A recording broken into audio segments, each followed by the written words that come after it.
Welcome to another episode of the BOM podcast with your hosts, myself, Lucas de Beer, and Helmut Meijer. And as usual, we want to equip, we want to support, we want to inspire the music community with stories, with experts, with industry influencers and leaders.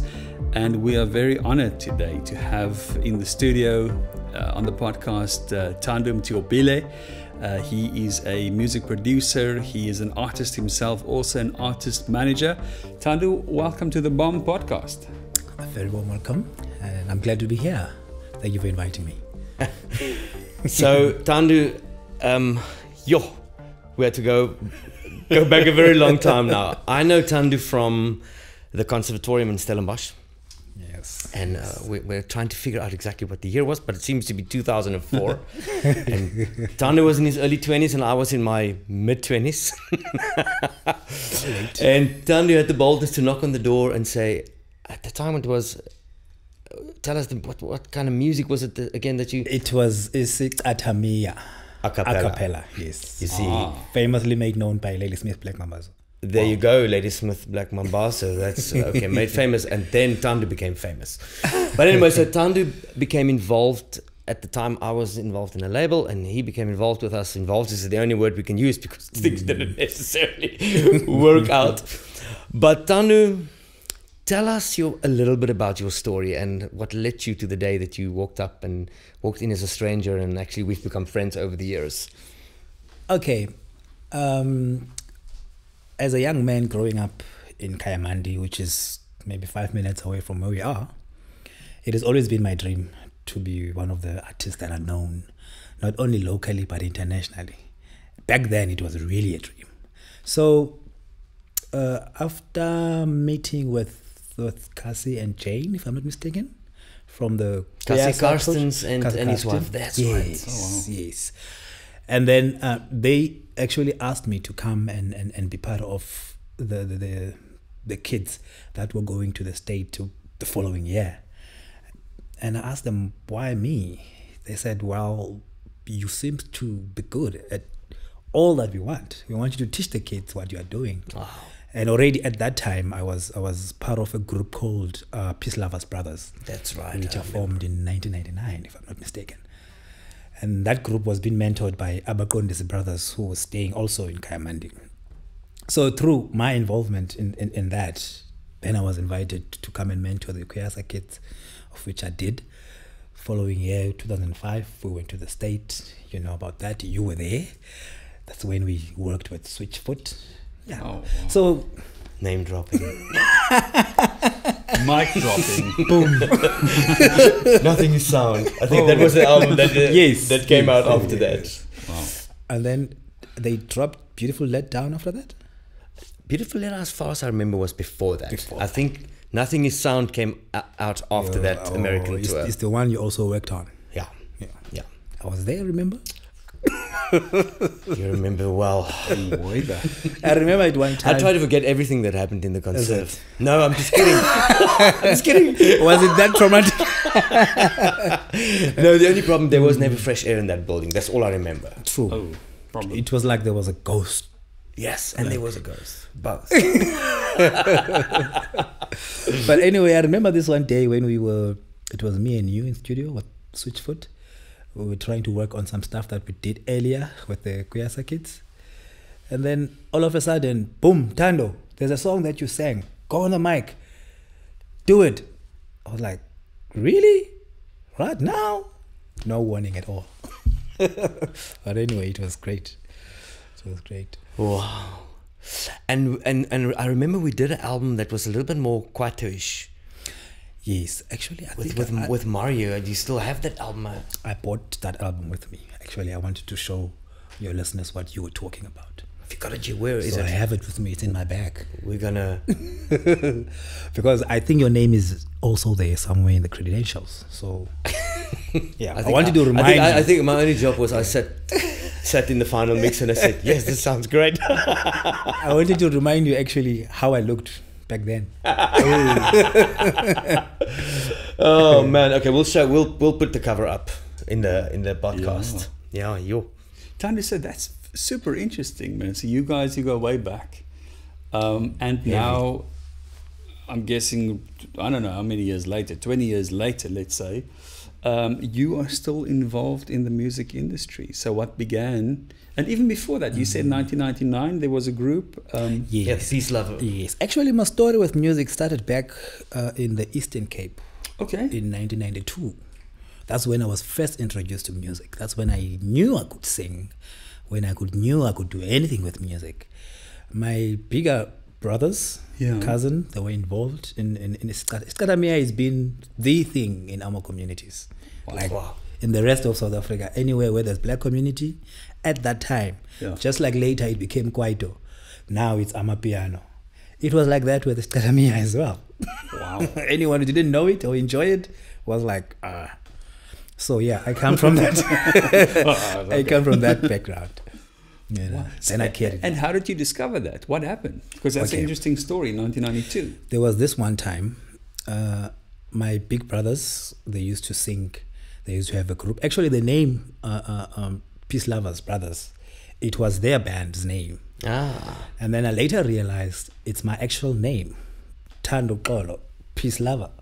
Is that what it means? My full name is Thando Mtyhobile. Is it closer? Yes. So Peace Lovers. Peace Lovers. It's Thando Mtyhobile. Wow. So I later realized, well, they've been using my actual name. Why don't I use it What a cool story. for my own group? So back then, we used to watch them when they practice, and they were good. And we used to emulate them. After practice, we would pretend, me and my young friends back then, we'd pretend as if we were them. And fortunately for me, I loved that kind of sound. So I would be in front and try to teach others how to do it. So that's how it started. And then from there, I never looked back, because I remember on our first ever show in a location called Guanotenga, actually a village called Guanotenga, just outside, I don't know if you know Middle Drift, on your from Alice to King Williamstown. That's right. Oh. In between, there's a place called AC, Middle Drift. All right. Yes, my village is just 5 minutes away. Oh, wow. Just like You still have family there? Yeah, still a family there. And you, good, yeah. That part you didn't know, eh? No, I actually thought you were born and bred here. Nope. Wow, Thando, you But see anyway, new things. But anyway, from there, I started my music. I never turned back. I was just about to tell you about my first show appearance. I sang a song. They were supposed to reply. We've been practicing for more than a month. They never replied. They were like frozen. And I was like, guys, people, sing. I remember people that were there that day, they still remind me of that day. Hey, why now? You are wrong. Because I told them, but I shouted them in front of everyone, and then I left them on stage because I was frustrated. Anyway. It's funny. Yeah. Okay. Well, yeah. So, tell us after 2005, because now you're still in the music industry. It was your dream, right from the beginning. But how did you get into the business of music? Because from the last time I mixed something for you was working with Mooney. Yes, it was in 2017. 2017. Yes. Afro pop album. Yes, when you mix my album. Yeah. Okay. But anyway, so a lot happened between 2005 and 2017. Tell us about that. Okay. In 2004, met Merchant Records. Album was recorded called Thando's Introduction, which was my first solo album. But before that, in 2000, we had an album with the Isicathamiya group that was recorded. I think you know the guy, On Your Way to Franshoek. I think it's Jürgen. No, it's Jürgen Studio. I just can't remember the name of the actual studio. Actual studio, yes. So we recorded our first album there, which never turned out to anything. And the album was released under Images of Africa. I don't know if you still remember that. There was a company that was releasing mostly African music under the brand Images of Africa. Yeah, you would find that album in there was still a music shop in Waterfront, music warehouse actually. Yeah, I remember. Yes. Images of Africa. I remember. You would find it there, but then it's no more there. So, and then from there, I realized, okay, Machine Records is dissolving, or it's actually dissolved. It's not going anywhere.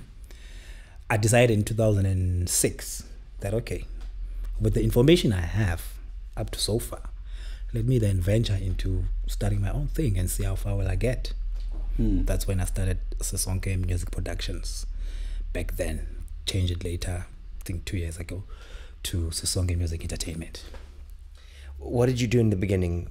In the beginning, I was actually focusing on myself, Okay. and releasing my music. But then I realized there are things that you need to submit and stuff. And then me as Thando Mtyhobile in every form doesn't make sense. So I needed to be a part of something bigger. Then I created Sisonke Music Productions. And it is through that company that I managed to assist others along the way. Yeah, so Wow, that's story of me and my music. And then 2017, I landed up to you again. I think we were not being seeing each other for 10 years or more. When we met again in 2017, and you were surprised I still remembered you. That's when I came to his doorstep to say, I've got an album coming out. Okay.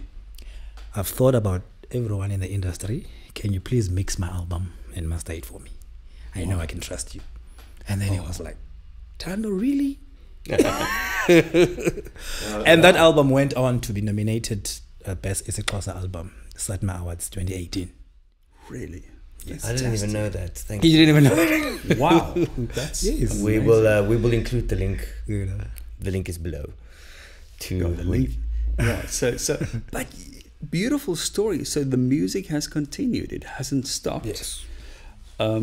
What helped you, Thando, to keep your focus on what was important for you throughout the years? What was that driving force that kept you going?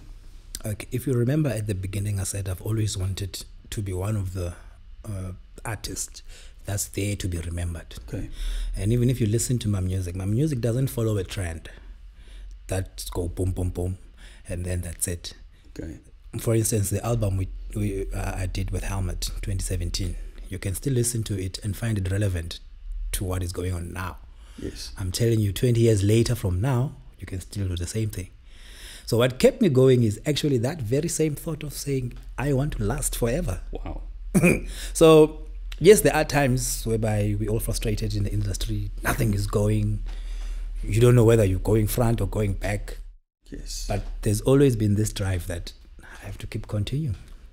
Wow. Yeah, because if you remember on my bio, there's a place there that says I took almost 3 to 4 years of a break. At that time, I was really not knowing what's going on.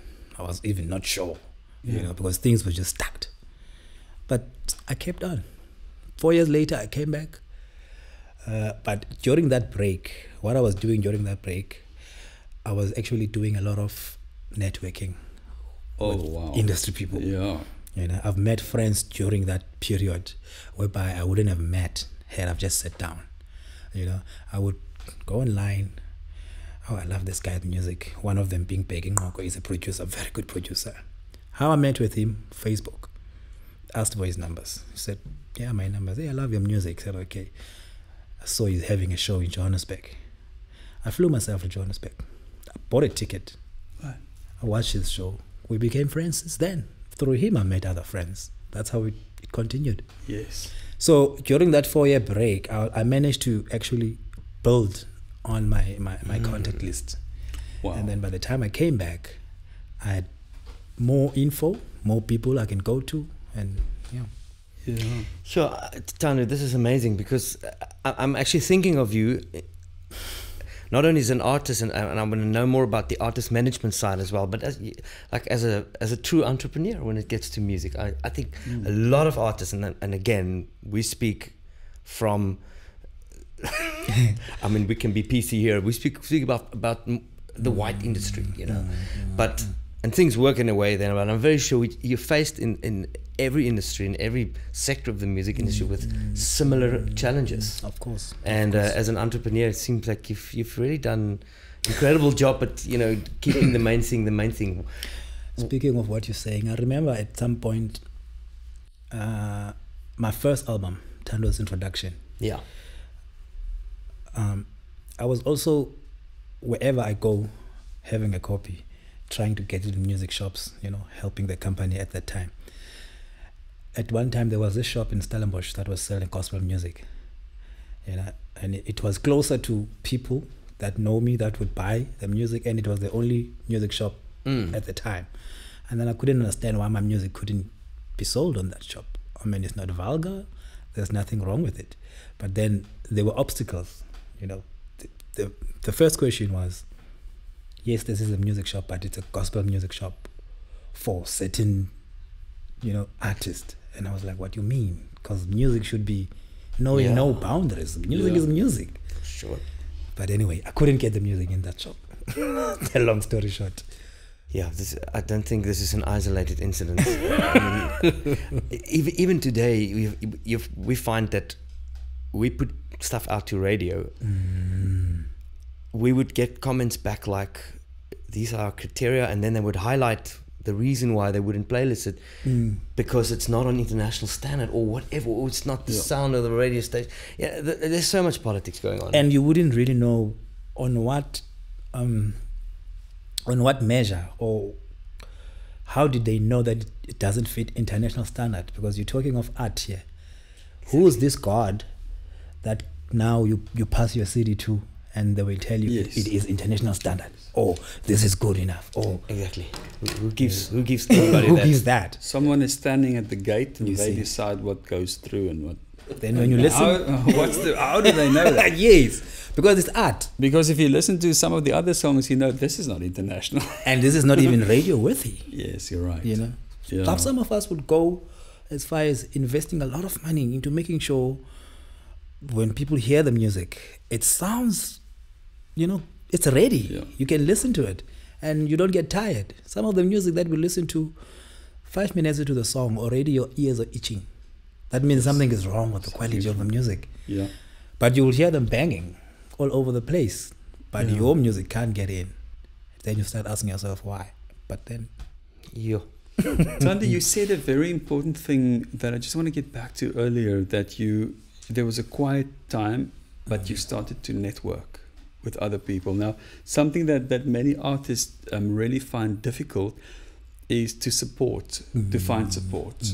And you want personal support, in other words, maybe family or friends, but you also need the professional support network, So people that for example, Helmut, and Helmut knows, I know him. And so we build a network.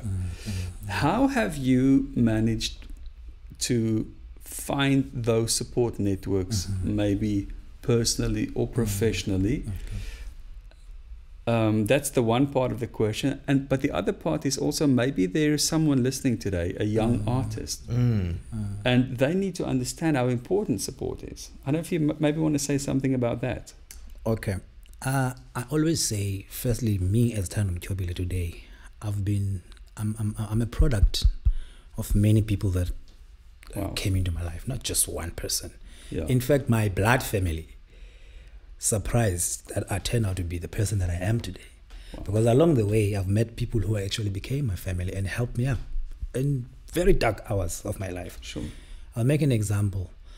When when we finally worked with Isicathamiya brothers, 1999, when me and my friends, we were playing football first, and then one day I sang a song, and then everyone was replying, which is my first love, but I could not find people to sing with. Then I realized we could play football and do music at the same time, but music ended up being the one, because I ended up taking all of those people that were playing, and now we were occupied with music. Okay. But nevertheless, during that time, on our first show in Kayamandi Hall, luckily for us, Isicathamiya were there. I don't know whether they were performing or they were just there to watch what's going on. I don't know. But then one guy called, his real name is Ndoitini April, but he used to be known by the name Samora. He was the best member of the Isicathamiya who was singing bass. He sat there, and then after the show, he came to us, and then he was like, I want to speak to you, young man. That was me at the time. Tell me, how did you start all this? I also explained, we started from soccer, and then, because it was the first time he saw so young guys, but they were singing so nice. For sure, we were rough. We needed some polishing. And then he said, on Monday, I want to see you at the boardroom. There's a place that was called the boardroom in Kayamandi at that time. That's where Abercrombie used to practice. You couldn't see how much happy I was. Wow. When Abercrombie wanted us to come and visit their practicing place. Yeah. Since that day, I mean, he's been the pillar of my strength. From going deep personal. Sure. I wrote my first song under his guidance. Even now, when I came here, I just shared on my Facebook that I'm going for my podcast interview. Yeah. I'm trying to keep calm. And then he said, I'll be listening from Ngabecha. Ngabecha is PE. Yeah. So when the link comes out, I'm definitely going to share it with him. Yes. Because he actually knows my story is not full without him being mentioned in it. Wow. Now that's personal. That's personal. Professionally, what I've just mentioned now, I'm not shy to approach another artist, producer, or anyone. I'm not shy. Unfortunately, some take that differently. Some, they will be accommodating of you doing that. Some will think, what does he want to steal from me? Because he's also an artist or he's also in the game. So some will block you. Yeah. Some will be okay with you approaching them. For instance, the guy I've mentioned, Begging Rock, I didn't know him. One day I was sitting on a computer, I hear his song, I loved it. I checked his Facebook, he was there, I asked for his number, we started chatting. And from there on, I've built a relationship with him. Fantastic. And the others, and the others, and the others. Yes. There are so many relationships I've built along the way. Some I might forget now, but they know they are. But that's what I'm talking about. That's the network. Yeah. Yes, it's important. It's very important. Sorry, go for it. Yes. Oh, okay. Especially in the music industry. You would be surprised. I always tell guys that the music industry is so huge when looking at it from outside. Until you are inside, you will realize it is so small. Wow. Someone will tell me about Helmut Meijer. Wow. And I'll be keeping quiet, waiting for him to talk another story so that I can correct him. So what was that? What did they say about Helmut? You see, so I'm joking. Must I leave? so people must be very careful in the industry. Once you are in it, you don't back mouth people. Yes. You keep in your lane. Always be respectful of others. Wow. Even if you agree or you do not agree with their trade. When I say trade, I mean to say with their genre. Yes. Or whatever it is. But the fact that they are artists themselves in their own right, respect that. And that's it. You'll be fine. Yeah.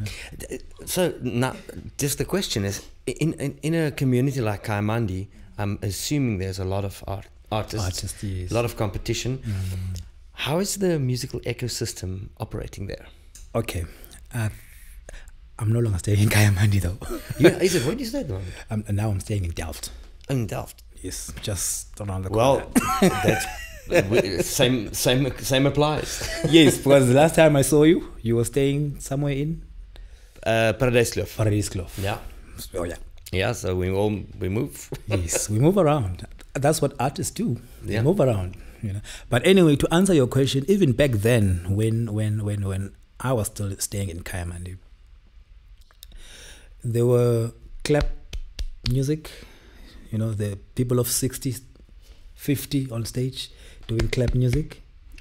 Yes, there were, I think, 3 major groups that were there at the time, which were Banamba Khotso, Bianca, Section of Peace, that I can still remember, those clap groups. If you remember, there was a guy who came into your studio in Stellenbosch and asked to record, who was doing gospel. Yeah, young guy. Young guy, dark skin, short. Can you remember his name? I can't remember his name, but he passed on though. May his soul rest in peace. Oh wow! I actually sent him to your offices.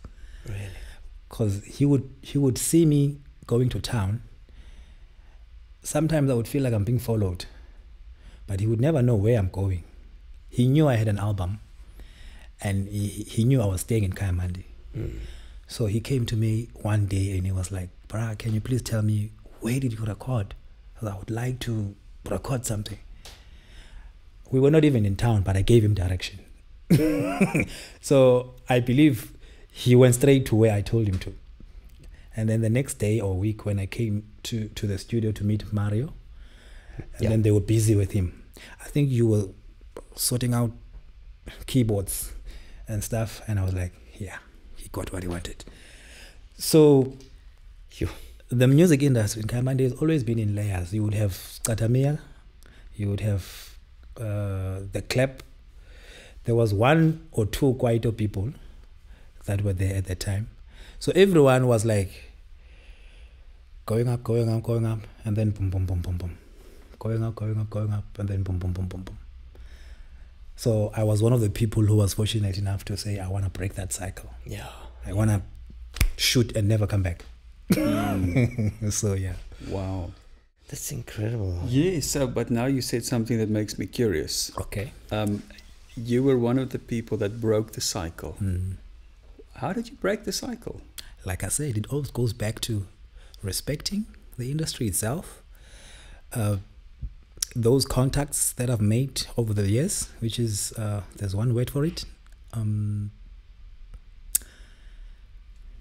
Just forgot the word. Networking. Network, yeah. Yes. The network. Yes, that networking is very important because I would go in places with someone who's not even in the music industry just to go in and see what's going on there, you know. And if I see an opportunity for me to perform or to do anything that would enhance my skill, I would take the contacts and approach them on the side, you know. Yes. Like I say, I'm not shy to approach someone that I know that this person is going to add value into my life or into the music that I'm doing at the end of the day, which a lot of people don't. Some of the artists that know me today personally, I approached them and only to find out I'm actually the one who can help them. So it's always like that. And as I've said, some think when I approach them it's for different reasons or selfish reasons. This guy maybe want to use me and stuff. But there's always this thing about artists. When you approach an artist, the first thing that comes to their mind is you want to eat their money. You want to use them. But what money are they talking about? Yes. What do they mean? Because you're talking to someone who's not even on radio, who's not even on TV. They are not gigging. They just have what they have. But when you approach them, say maybe you want them to come and perform somewhere. First thing, why me? He wants to eat my money. What money? That's the first question. So I'm still even today grateful to the opportunity I was given by Merchant Records. Hence today I can still sit with Helmut, even Mario. We can sit. I even know where Stanford stay. Stan Stanford. Yes, I even know where he stays. Stanford, you're right. Yes, Stan Stanford. I even know where he stays. After the company dissolved, there was no bad blood. I mean, we all knew that something failed somewhere. Fine. I mean, it's a company. Companies do fall. Companies do become successful and all of that. So I was not bitter to say, but I had an agreement with them. They didn't do this. They didn't do that. I was grateful that I had a profile that I had, which I can build from and move forward. Even today, I'm still grateful because my first solo album was under that company. Whether it fell down or what, what matters is they gave me something to build on. Yes.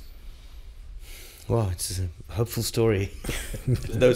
I tell you, those were dark days, man. Oh, yeah. I remember. But the nice thing about this podcast is that we can honestly share the story. Look, artists and art have to be created, right? And there's processes involved. There's real stories involved. Yes. And some of it is good, and some of it is heartbreaking. What are you working on at the moment? What are you doing right now? Okay. Since lockdown, it's almost 2 years now. Yeah. Yes. You know what I did? I have people on my WhatsApp that I realize they like my music. Maybe on Facebook they follow me and all of that. Some would ask for my music, but I become careful not to give more than one song. Then I give you the link because at the end of the day you must support. I would take those people and put them on my WhatsApp and create a broadcast. And then when I have something coming, I would share it there. You know, for instance, even this, they know that I'm doing a podcast. Even I'm having an interview on Sunday, this coming Sunday, on Zibonela FM. They know about it. So it's easier for me to keep a group of people that love my music knowing what is happening. Yeah. Now, during the lockdown, I realized we can't do anything. Because remember, if I'm not being booked, if I don't perform, it's easy for me to get other artists to go and be booked. I've created my own network in such a way that I'm able to do business with clubs. If they need a DJ, solo DJ, I know I've got their numbers. I'm able to contact them. You understand? So for me, that's business as well. Even if I'm not booked, at least I can get someone in my contacts booked. And then I would get my share out of there. Everyone is happy. We move on. But now during lockdown, none of that was happening. Sure. So I decided to buy a stand whereby I'm going to do a chisanyama. So on the weekends, I've got my own small chisanyama, which is growing. So I've been doing that on the lockdown just to release some stress and have something happening. So now that things are opening up, things are, I've been getting bookings. For instance, last week I told you I was in Northwest. Yeah. How did it go? It went well. Actually, what happened there is they started a competition during lockdown. It's a company that's celebrating 12 years. Then I entered that competition, knowing very well that I might be lucky, I might not be lucky. But then I was lucky, I came number 3. And then one of the prizes was to go and perform on the main stage with some of the big names. So that's what Amazing. So I went number 3 out of 155. That is incredible. So very well done. I was just there last week, and then now I'm here, and then on Sunday I'll be on Radio Zibonele, and then on the 28th November I'm going back to Joburg again. So it's opening up a bit now. It's opening up a bit. But you, as you're speaking, I'm hearing you're also helping people in your network. Right, and you said something about artist management as well. Yeah, this is what I actually wanted to know. So, Sonke, artist management. Yes. Do you have like a list of artists that sign to you that you look after? Okay, I used to have one, actually 2. But what I've realized, especially with I will say our black artists, you would find an artist with no direction, not knowing what to do, right? And then they'll hear about you, fine. Then you come into the picture, you help them, the little light that they see, and then someone comes along promising them this and that, they easily forget where they come from. Hence I said, even today I still haven't forgotten Merchant Records. I'm still grateful. But you would have people, just a little light that they see, they start thinking, let me leave this one. So with artist management, I've pulled the brakes on it. Hence, I've refocused on Thando Mtyhobile, the brand. Then anything I do will be connected to Thando Mtyhobile, the brand. Because at the end of the day, I don't want to end up bitter. What I'm hearing is being an entrepreneur, right? Yeah, for sure. And it sounds to me like it's a big part of what it means to be an artist, to support yourself as well. You have to think like an entrepreneur because you have to be one. Yes. Yeah. And also, we ask the artists the same question regarding COVID, and you've actually answered it to a great extent. But what would you say is something that you've learned during COVID? During COVID, and that could be helpful for a newcomer. Okay, during COVID, we learned a lot of things.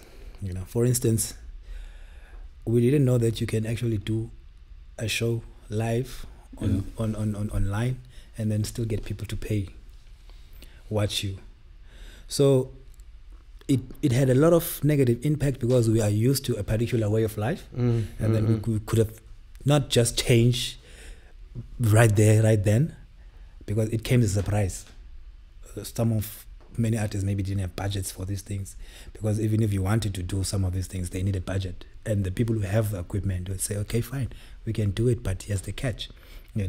So it showed me a lot of things, that there are so many possibilities that one can go about navigating in the music industry. But it came at a very bad time. We were not prepared for it. No one was. That we can all that we can all agree on. No, we've actually had a chat this morning with a gentleman that's very much an analyst in the music industry, and you know, above and beyond the fact that the world is changing so quickly, you know, with the digitization of everything, you know. I mean, you hardly find a computer that can play a CD anymore, you know. Even cars. And even cars. Yeah. But you know, and then came this global, whatever we want to call it, pandemic. Yes. And everybody had to reinvent. They say that there's less than 10% of the music industry left. And you see. Didn't he say something like that? That is shocking. Something I hope I heard correctly, but something like 8% of the model that used to be, you know, a flourishing. Because I remember even music closed down during. Exactly. Yeah, during this time. Yeah, all of them. Yeah. So in a sense, our experience is that unless you would reinvent yourself, and unless you would be, you need to actually have other stuff that you do apart from the music industry. That's to keep you sane. And also to keep you focused on what you're doing, because the creative space on its own is frustrating. It's worse when you don't have something going on the side. My advice or my take on this would be, please, artists, when you find that big lump sum, whether from a gig or from whatever, don't spend too much. Sit down, think, what can you do that will actually help, you know, with the income, so that at month end, you will still need to pay that shop. You will still need to take your kids to school. You still need to maintain your car and all of those things. Music will not always bring in the money, because remember, even the album on its own has got a price tag. It's coming from you. Yes. A song, just a song alone. Yes. You know, so you can ask my producer here, how much does a song cost? I tell you. Yeah, but that's the truth. That's the reality of it, right? Nothing is going to just fall into your lap. You have to work at it and keep working at it, right? Yeah. I'm just looking at the time. I realize we probably need to land this. Yeah, but it's been so much fun speaking with you. Maybe a last question from your side. Is there anything, if you would leave a nugget of wisdom? For the artists out there, what would that be? That would be, it's actually worked for me. That would be, if you feel like you want to give up, just remember that at some point, people don't only follow you because of how good you are or whatever it is that you think it is, but they also follow the drive that you have to, how do I put it? The drive that I want this. Yes. Whenever you're doing something, someone is watching. You can think, I got 2 likes. You know, someone listened to that and was like, but this guy doesn't give up. Tomorrow, you'll have 2-3 people saying the same thing. The next thing you know, you also don't know. You're facing stardom. Hey, Thando Mtyhobile everywhere. But when you look back, the journey started in 1992. We are now in almost 2022. How many years? Almost 30 years. Ooh. And then people will be like, who's this? Where has he been? But check, you will find where he was. But what kept him going is that drive. So artists must not only have the fame in mind, have that inner drive that when everything is dark, you rely on it. Wow, that is amazing. Yeah. Thank you so much for your time, and thank you for coming out to speak on the bomb. Thank you very much. So if you're watching this, we'll put all Thando's links underneath this video. So please like it, share it. Some great information here. And just once again from my side as well, Thando, thank you for being on the bomb today. And we hope to see you guys again soon. Thank you very much. Take care.